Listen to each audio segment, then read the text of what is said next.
RDC est une et indivisible. De la population et de tout le monde, c'est qu'il faut tout arrêter pour faire face à cette situation. Et que nous ferons de cette terre richement bénie un réel havre de paix, de prospérité et de progrès social.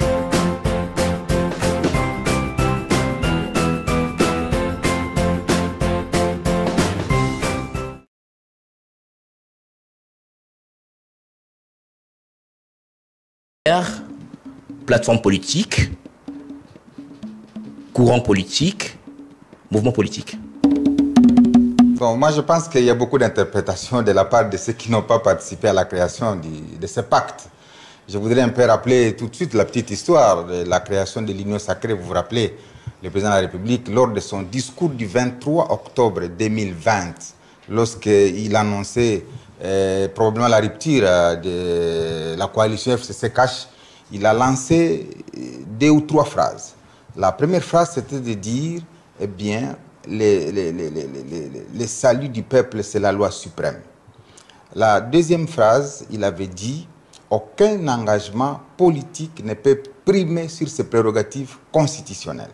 Et à l'occasion, il avait dit qu'il va consulter le peuple afin de créer une union sacrée, qui est une vision globale de la refondation de l'État. Et vous l'avez vu par la suite, le gouvernement Sama est venu en 2021, la charte de l'Union sacrée a été signée en avril 2023, 8 mois avant les élections, avec pour objectif principal de faire élire le président de la République. Maintenant, nous sommes à la fin des élections, le président a été élu avec 73,47%.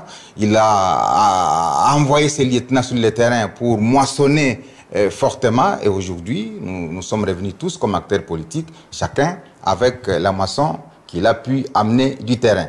Et donc, lorsque la moisson est là, lorsque le président de la République est élu, eh bien, on passe à l'étape suivante de l'organisation. Comment nous nous organisons avec autant d'élus que chacun a amené? Parce que vous le savez, le 29 janvier de cette année, le secrétaire général de l'Assemblée nationale va devoir convoquer la session extraordinaire de l'Assemblée nationale. Et donc, il appartient aux acteurs politiques de devoir s'organiser pour faire face à tous ces défis, autant d'élus qui sont venus, parce que comme vous le savez, souvent, le taux de renouvellement des assemblées nationales est inférieur à 20%. Et donc, on doit organiser tous ces nouveaux élus qui arrivent, qui viennent de tous les 4 coins de la République, pour qu'ensemble, nous sachions comment nous devons accompagner la vision du président de la République. C'est donc l'essence de la création de ce que nous avons appelé le pacte pour un Congo retrouvé, pour 3 choses. On l'a dit dans les médias. C'est d'abord soutenir le président de la République. C'est ensuite ramener tout le monde à s'engager pour que l'ensemble des élus qui sont venus puissent accompagner à travers les groupes parlementaires la vision de celui qui nous a envoyé tous récolter la moisson. Donc voilà l'essence de la création de ce pacte que les gens ont interprété de toute manière. C'est une coalition ou c'est un courant politique? Non, ce n'est pas un courant politique, ce n'est pas une coalition, c'est l'ensemble des grandes idées. Comment vous l'appelez, comment vous dénommez cette organisation? Nous la dénommons pacte. C'est un pacte entre nous, après avoir été largués sur le terrain pour moissonner, notamment auprès de la population. Eh bien, nous nous retrouvons avec autant d'élus pour AB50. Vous savez qu'à AB50, nous avions l'ambition d'avoir 50 élus. C'est pourquoi nous nous sommes appelés AB50. Mais au niveau national, nous avons eu 20. Au niveau provincial, nous avons eu 20. Et au niveau local, nous avons eu 20. Nous pouvons nous réjouir que l'ensemble des élus que nous avons eus se chiffre autour de 60. Vous avez signé un pacte à côté de la charte de l'Union sacrée que vous avez également signée.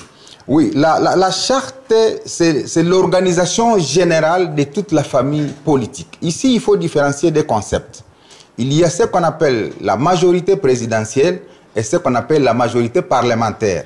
La majorité présidentielle, c'est l'ensemble de toute cette famille politique qui accompagne le président de la République, au sein de laquelle se trouvent tous les partis politiques, sociétés civiles, les personnalités, etc.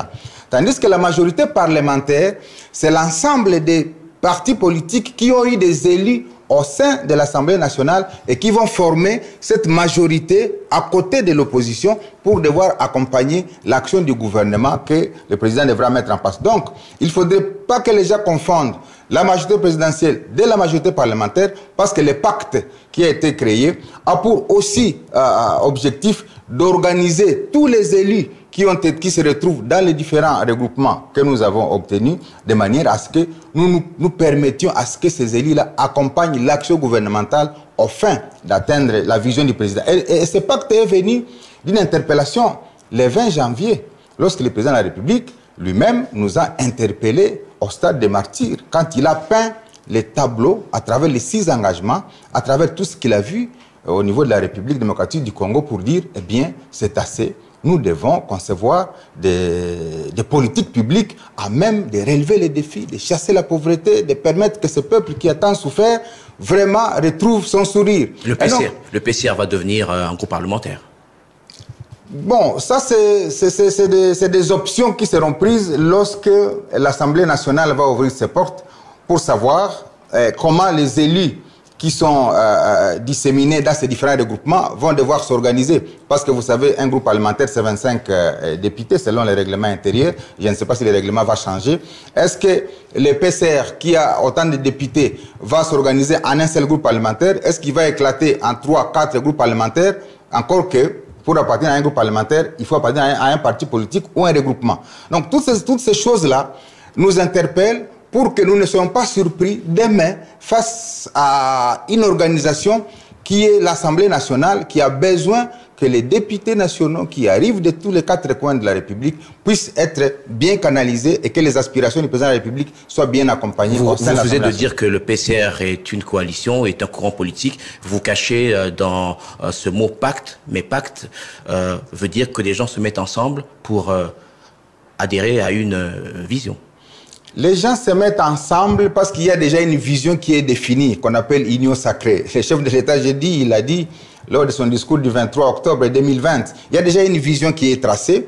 Mais maintenant, le pacte se donne aussi pour mission de formuler des contributions. Vous savez, c'est un double emploi, ça. Vous savez, lorsque le chef de l'État a donné les 6 engagements, lorsqu'il peint les tableaux sur l'ensemble du territoire national, eh bien, il faut que des gens commencent à réfléchir sur comment on va rencontrer les attentes du peuple.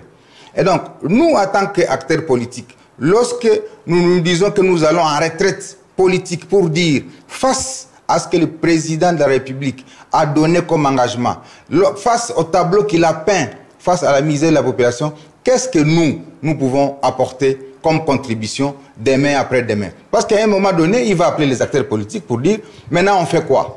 Et nous, comme pacte, nous serons là prêts avec un ensemble de contributions que nous aurons concoctées ça et là par rapport aux engagements qu'il a dit évoquer. Mais c'est vous qui allez donc élaborer le programme de gouvernance du président? Non, je n'ai pas dit ça. Tout programme a besoin de la contribution de tous les acteurs politiques. Et le président a déjà donné l'indication. Lorsqu'il donne les 6 engagements, il faut que chacun, et je l'ai dit, réfléchisse par rapport au contenu de ces engagements-là. Donc nous, lorsque nous réfléchissons, d'autres vont réfléchir, d'autres aussi vont réfléchir, ça n'a rien à voir avec la création d'une coalition, d'un courant politique c'est un pacte d'acteurs politiques qui commence à réfléchir sur les grandes options qui devront guider, si elles sont retenues, la gouvernance de 2024-2028. Vous précédez donc le travail que doit faire le chef du gouvernement?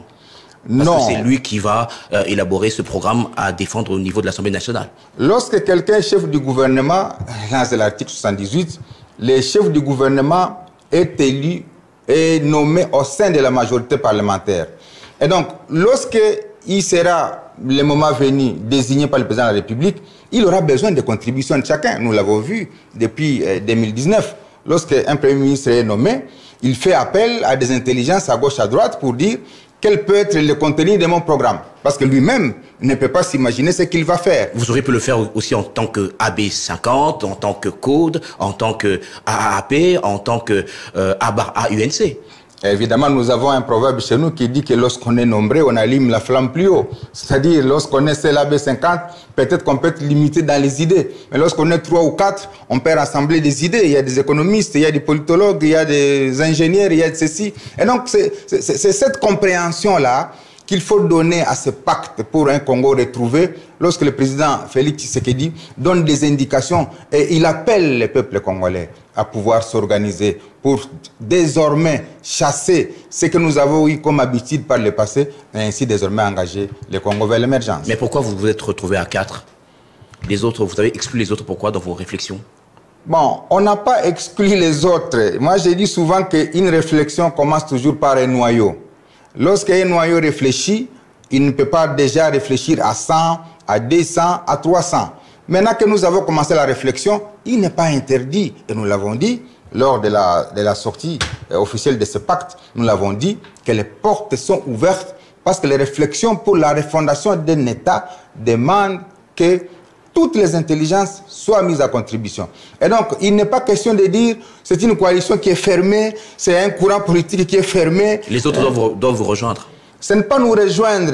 Les autres peuvent aussi donner des contributions. Ou aussi, ils peuvent se réunir pour formuler les leurs. Les autres peuvent également créer des blocs ou des pactes, comme vous l'avez fait.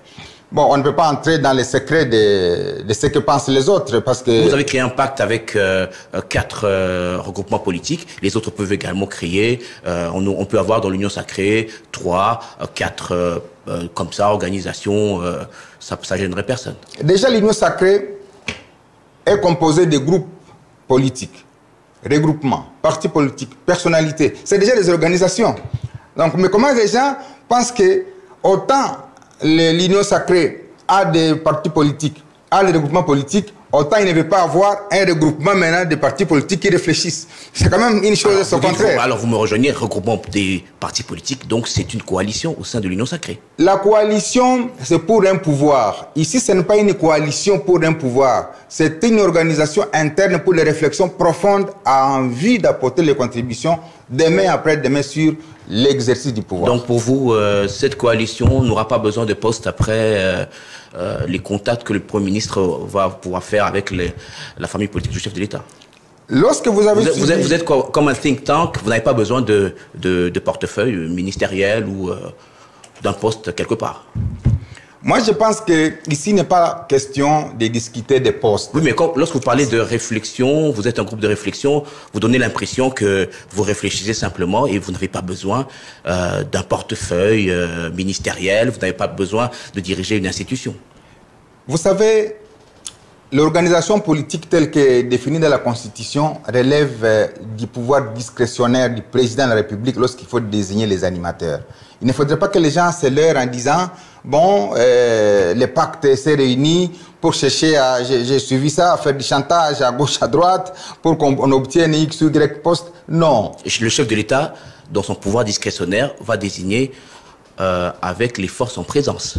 Il ne va pas se réveiller et nommer n'importe qui, n'est-ce pas? Oui, il va désigner dans les forces en présence selon son pouvoir discrétionnaire. Et donc c'est pourquoi vous vous êtes réunis pour être plus nombreux et ça, comme ça se dit, forcer un peu la main au chef de l'État. Nous sommes déjà plus nombreux. Démontrer au chef de l'État que vous êtes 130, vous avez dit 130 députés nationaux? Nous sommes déjà plus nombreux comme famille politique du président de la République. On n'a pas besoin de démontrer qu'on est nombreux parce que lorsque vous lisez les tableaux qui a été promulgué, qui a été publié par la CENI, la famille présidentielle, c'est-à-dire la famille politique du président de la République, a près de 400 élus au niveau de l'Assemblée nationale. Donc il n'appartient pas à un groupe de démontrer qu'on est nombreux. Parce que déjà le fait d'être 400, nous avons la majorité au sein de l'Assemblée nationale. Donc il ne faudrait pas que les gens confondent ça. La majorité est déjà là. Il faut seulement l'identifier. Il y a 3 manières d'identifier une majorité. La première manière, c'est ce que nous on fait. On s'est réunis, on s'est dit, nous sommes allés à la bataille, nous voici, vous avez combien, l'autre a combien. La deuxième manière, c'est que quand on va ouvrir l'Assemblée nationale, eh bien, chaque parti politique va devoir s'engager s'il appartient à la majorité ou à l'opposition. Et la troisième manière, s'il advient que le président de la République nomme un informateur, lui aussi va devoir identifier la majorité parlementaire au sein de l'Assemblée nationale. Vous êtes allé vite en besogne pour dire que vous êtes de la majorité, vous êtes proche du président, c'est le travail de l'informateur. Oui, je vous dis, il y a trois manières. Il faut attendre. Vous êtes pressé, pourquoi? Il y a trois manières, je les ai décrites tout à l'heure. Donc, il n'est pas interdit à un groupe de personnes de se réunir pour se réclamer, effectivement, appartenir à cette majorité lorsqu'il y a un résultat qui est venu du terrain. Parce qu'avant d'y aller, nous nous sommes prononcés très très bien. Vous savez que lorsque les gens vont aller à l'Assemblée nationale, il pourrait y avoir des gens qui vont se déclarer là-bas, ne pas appartenir à la famille de la majorité présidentielle, parce qu'on fait les choix. Et c'est ça le règlement intérieur. On fait les choix entre appartenir à la majorité ou appartenir à l'opposition. Mais nous déjà, dès le départ, avant que cette étape n'arrive, nous nous sommes réunis pour nous dire, nous sommes de la majorité présidentielle et ensuite de la majorité parlementaire à travers les élus. Et les trois éléments que nous avons soulevés lorsque nous avons sorti notre communiqué indiquent très bien cette perception. Mais on suppose déjà que l'Union sacrée qui a soutenu la candidature du chef de l'État sera dans la majorité parlementaire. Pourquoi faire double emploi? Double emploi? C'est pas un double emploi. Je crois que c'est là où les gens ne comprennent pas. En fait, la politique respire par des dynamiques politiques. Je ne comprends pas pourquoi des gens attendent que le président leur demande de se réunir. Nous ne sommes pas de cette catégorie de gens. Est-ce que le chef d'État doit demander de vous réunir? L'Union sacrée, c'est une plateforme politique. Tout à fait. Alors, vous créez un think tank, vous créez une organisation à l'interne, alors que l'Union sacrée est organisée. Au départ, comment vous expliquez ça? Au départ, l'Union sacrée, c'est une vision. Il ne faudrait pas que les gens confondent. Oui, mais ce n'est plus une vision depuis le 29 avril 2023, lorsque l'Union sacrée a effectué sa sortie officielle au Stade des Martyrs. L'Union sacrée est aujourd'hui une plateforme politique, organisée avec des secrétaires permanents adjoints. Alors, qu'est-ce que vous voulez nous apprendre, M. Julien Paluku? Ça, c'est la mise en œuvre de la vision. Vous savez, la vision a été tracée par le président de la République dans sa mise en œuvre. Ce n'est plus une vision aujourd'hui. C'est maintenant une plateforme politique qui est organisée. Et donc, vous auriez dû, à votre niveau aussi, intéresser disons, les dirigeants, l'équipe dirigeante de l'Union sacrée, le présidium et, je ne sais pas, les secrétaires permanents. Au lieu de vous retirer en cachette pour créer ce que vous appelez pacte, mais que les autres appellent coalition. Mais en cachette, nous l'avons fait publiquement, à ciel ouvert, tout le monde était là. Non, ça a surpris tout le monde. Y compris Top Congo. Tout le monde a été surpris. Y compris Top Congo. Mais vos partenaires ont été surpris. Non, je ne pense pas que... Vous savez, les Congolais sont habitués à l'oralité, les Congolais sont habitués à la gratuité. Je vais même dire, c'est pas parce que le président a lancé... Vos pairs de l'opposition, de la majorité, les autres a lancé la gratuité, que nous devons nous attendre tous à la gratuité. Il faut apprendre à réfléchir, il faut apprendre à concevoir, il faut apprendre à élaborer des politiques publiques. Donc nous, en tant que pacte, nous n'avons pas d'autre objectif que de, 1, soutenir le président de la République, 2, réaffirmer que nous sommes de la majorité présidentielle, 3, amener nos élus qui sont à l'Assemblée nationale de soutenir le programme du gouvernement, parce que, in fine, le programme du gouvernement passera à l'Assemblée nationale où le Premier ministre devrait être investi avec l'ensemble de ses ministres. Donc c'est autant d'éléments que nous avons sortis officiellement pour dire à l'opinion quel était l'objet du pacte pour lequel nous nous sommes réunis en tant qu'acteurs politiques, ce qui n'enfreint en rien l'organisation interne de l'Union sacrée, parce que nous n'avons pris aucune prérogative, je dis bien aucune prérogative de l'Union sacrée à travers ces différents organes. Le PCR est organisé, vous avez un président, vous avez un coordonnateur, c'est organisé? Si c'était le cas, évidemment, on aurait cru que nous nous substituions à l'Union sacrée. Vous n'avez pas trouvé nulle part où nous avons parlé d'un président, d'un vice-président, d'un secrétaire général, d'un rapporteur. C'est là qui vous démontre effectivement que c'est un groupe qui réunit les différents acteurs politiques pour réfléchir sur les défis que le chef de l'État a définis à travers son discours d'investiture. Donc vous aurez dû discuter de ces défis avec le président ou le secrétaire permanent de l'Union sacrée. Mais le moment viendra. Le moment viendra. Pourquoi vous ne l'avez pas fait? Ça viendra ou ça devrait se faire en amont, avant cette sortie qui a surpris tout le monde? Parce que nous n'avons pas encore ce contenu-là que nous allons amener. Il faut que nous définissions le contenu que nous allons amener. Si demain le président nous appelait, on ne va pas venir avec nos poitrines. Il faut qu'on y arrive en disant, nous avons suivi les discours du président de la République, il a donné quelques indications, il a défini les défis, mais voici notre contribution pour l'émergence d'un Congo nouveau. Et donc c'est cela la compréhension, je crois, que les uns et les autres doivent avoir de cette organisation qui s'appelle Pacte pour un Congo retrouvé, parce que nous voudrions vraiment que tous les Congolais se retrouvent dans ce Congo de Félix Tshisekedi qu'il veut transformer, pour lequel il veut laisser une histoire d'ici 2028, que le peuple congolais se souvienne effectivement qu'on a eu un président qui a pensé à rencontrer ses attentes, qu'on a eu un président qui a défini des politiques publiques à même de chasser la pauvreté et de replacer le Congo sur l'orbite du développement. Lorsque l'informateur, puis le Premier ministre, chacun vont commencer à consulter les organisations politiques, vous allez vous présenter comme PCR ou ça sera comme AB50, AUNC, CODE ou AAP? Les PCR, vous allez vous présenter comment? Les PCR n'est pas allé aux élections. Ceux qui sont allés aux élections, ce sont les regroupements politiques, ce sont les partis politiques. Oui, mais vous êtes regroupés maintenant, vous formez une équipe. Est-ce que c'est en cette qualité que vous vous présenterez devant l'informateur ou le Premier ministre? La réponse est claire. Aussi bien à l'Assemblée nationale que devant celui que vous appelez informateur, que devant toute autre personne, l'interlocuteur, ce sont les regroupements politiques et les partis politiques. Le PCR n'est pas allé aux élections pour dire voici le PCR a engagé autant de députés. C'est une organisation. Oui, mais pourquoi vous dites nous sommes sans. Ça veut dire que vous êtes en train de démontrer à la face du monde votre force politique. Lorsque vous dites 230 députés nationaux et provinciaux, ça veut dire que vous êtes en train là de démontrer devant la place publique que vous êtes puissant et que l'on doit compter sur vous, compter avec vous. C'est pas nous qui le disons, c'est la CENI qui a publié les résultats. Lorsque la CENI dit que oui, mais lorsque vous regroupez, nous avons eu 20, l'autre a eu 30, l'autre a eu 40, et quand on fait l'addition 30 plus 40 plus 50, ça fait ça. C'est pas nous qui donnons les chiffres. Mais la CENI a publié les chiffres, et ils sont clairs, et chacun des partis a eu ses chiffres. Et vous êtes mis ensemble pour gonfler les, disons, mettre un peu le chef de l'État devant un fait accompli. Ça veut dire que j'ai face à moi le PCR qui regroupe l'AB50, AAP, AUNC, CODE. C'est ça la mauvaise compréhension en fait de la communication de certains que j'ai suivis en train d'interpréter très mal le PCR. Le PCR ne va pas se présenter ni devant l'informateur, ni devant qui que ce soit, parce qu'il n'est pas allé aux élections.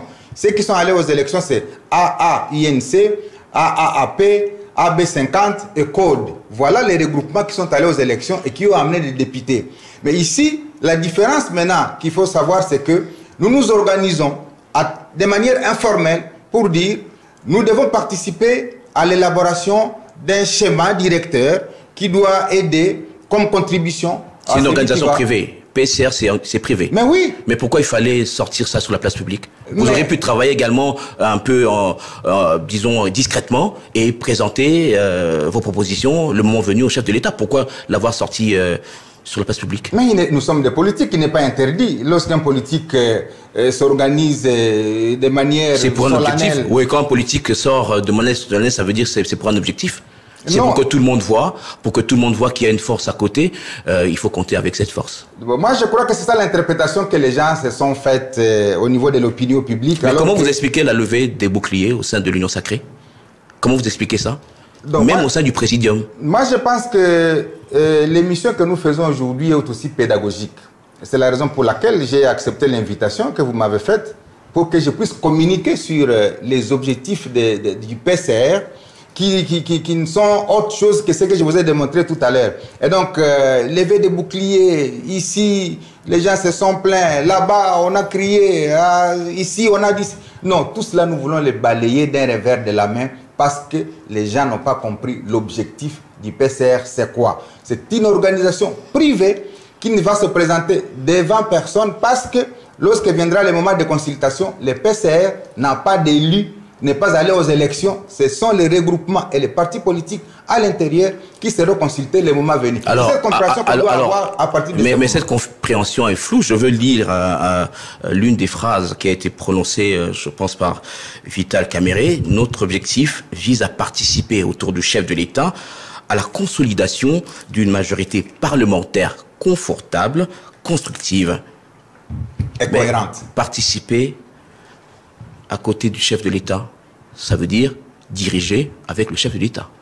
Non. Ça veut dire avoir des postes pour diriger le pays. Au finish, l'objectif pour vous, c'est d'avoir des portefeuilles ministériels, ou disons même des postes au niveau des gouverneurs des provinces. C'est ça l'objectif final. Vous êtes politique, monsieur Julien Paluku. L'organisation politique va définir la manière dont les postes vont être pris par les uns et les autres. Ce n'est pas au PSR de définir, voici tel poste attribué à tel autre à tel. L'organisation politique elle-même. Vous savez que lorsque viendra le moment de la constitution du gouvernement, il appartient d'abord au président de la République de définir la taille du gouvernement. Ce n'est pas un parti politique qui définit la taille du gouvernement. C'est le chef de l'État lui-même qui sait, par rapport à ses objectifs, quelle est la taille de son gouvernement. Et par rapport à la taille du gouvernement, il regarde les forces en présence. Il définit les quotients qu'il doit appliquer chez les uns et les autres pour d'avoir composé son gouvernement. Ça n'a rien à voir avec les PSR, avec les partis politiques. Il faut que les gens comprennent comment s'organise en fait le pouvoir en République démocratique du Congo. Lorsque vous lisez l'article 78 de notre Constitution, il est dit ceci, que le président de la République nomme le Premier ministre au sein de la majorité parlementaire. Il n'est pas dit que le président de la République nomme le Premier ministre au sein du PSR ou au sein de l'AFDC ou au sein du DPS ou au sein d'un parti. Vous pouvez faire pression sur lui aussi. Vous comprenez?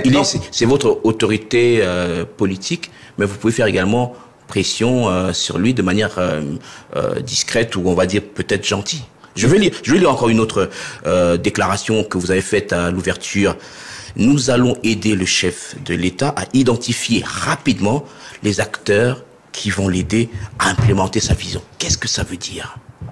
Vous avez donc, vous êtes des dieux pour présenter au chef de l'État les personnes qui vont l'aider à implémenter sa vision? Voilà des termes qui choquent.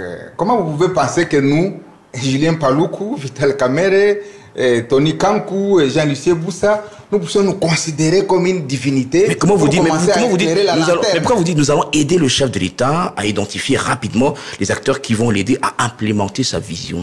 Écoutez, qu'est-ce que ça veut dire? Les acteurs politiques sont là pour apporter leur contribution à l'édifice qu'est la République démocratique du Congo. Je ne pense pas. Mais vous connaissez les acteurs qui vont aider les chefs d'État? Je ne sais pas s'il y a un acteur qui, lui, est venu en politique pour croiser les bras, n'est pas apporté une contribution de manière à permettre à ce que le chef de l'État trace sa trajectoire vers l'émergence. Donc, quand un acteur politique formule une contribution à l'endroit de ce qu'il doit la prendre, eh bien, c'est à celui à qui est destinée la contribution qui peut ou ne pas considérer la contribution. Donc, il ne faudrait pas que les gens considèrent que le PCR vient guider, vient définir, vient donner les options mais à prendre. C'est l'impression que vous donnez, monsieur Julien Paluku. Il n'en a pas le pouvoir. Je prends encore une phrase de monsieur Jean-Lucien Boussa.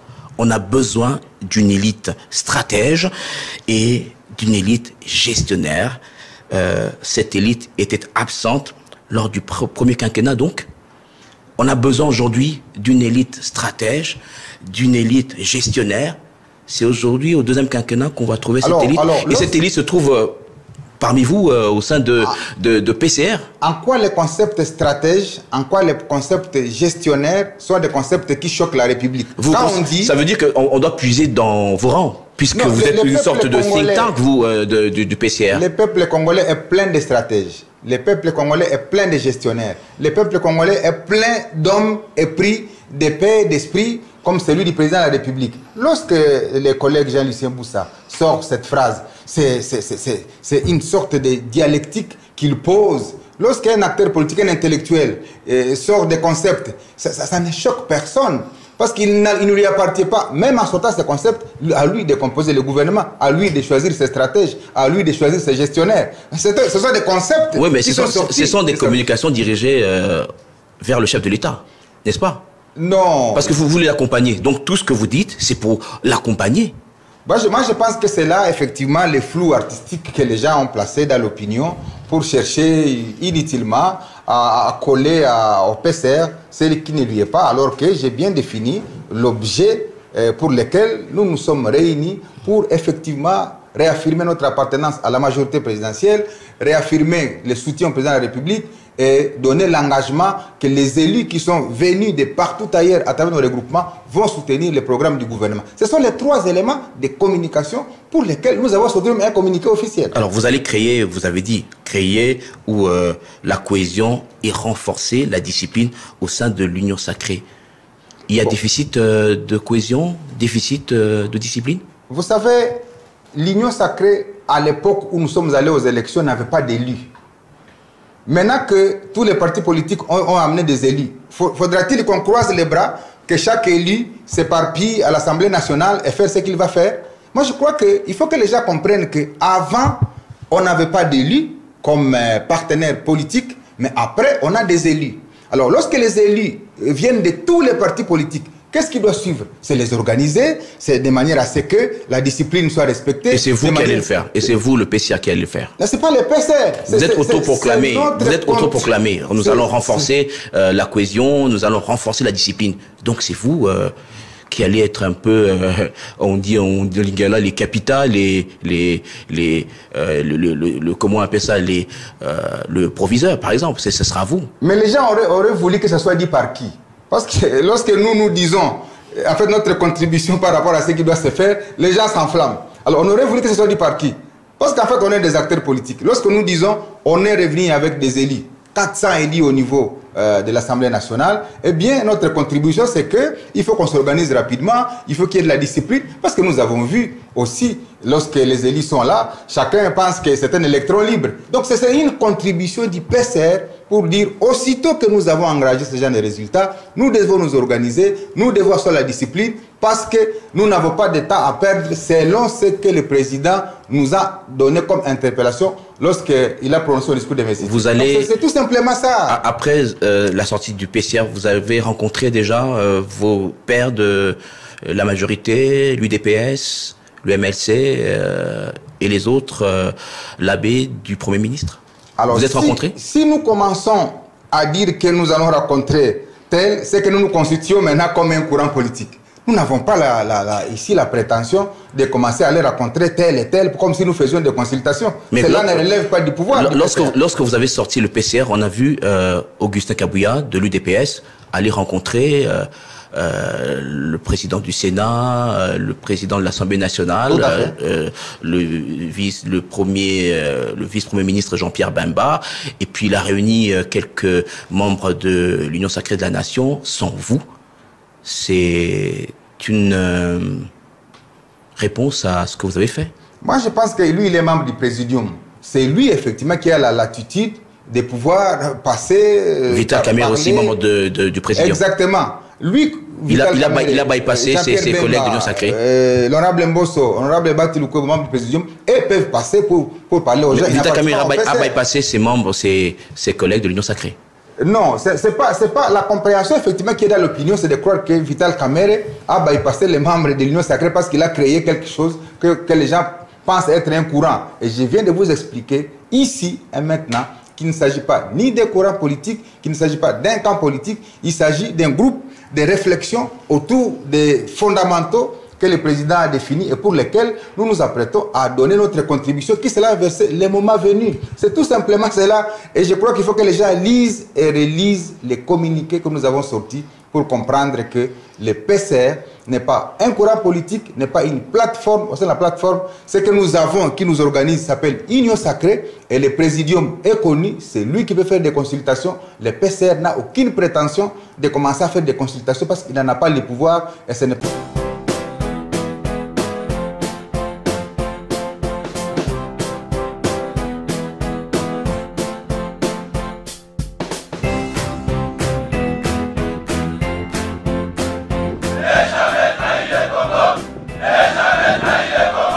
La RDC est une et indivisible. De la population et de tout le monde, c'est qu'il faut tout arrêter pour faire face à cette situation. Et que nous ferons de cette terre richement bénie un réel havre de paix, de prospérité et de progrès social.